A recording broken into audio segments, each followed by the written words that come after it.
নিত্য নতুন খাবার কেনা পছন্দ করে। আজ আমি তৈরি করেছি বাঁধাকপি দিয়ে পরোটা।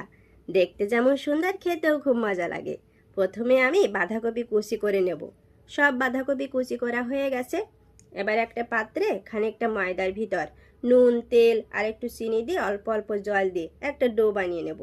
এবার একটা কড়াইতে তেল দিয়ে কুচানো বাঁধাকপি, কাঁচা ঝাল, ধনেপাতা, লবণ, হলুদ দিয়ে ভালো করে নেড়ে চেড়ে ভাজি করে নেব।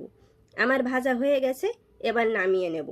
যে ময়দা মেখে রেখেছিলাম ওর থেকে বড় বড় লেচি কেটে নেব। তারপরে এরকম বাটির মতো করে মাঝখানে পাতাকপি ভাজিটা দিয়ে একটু আটা ছড়িয়ে গোল করে আটকিয়ে নেব। এবার আস্তে আস্তে হালকা হাতে বেলে নেব।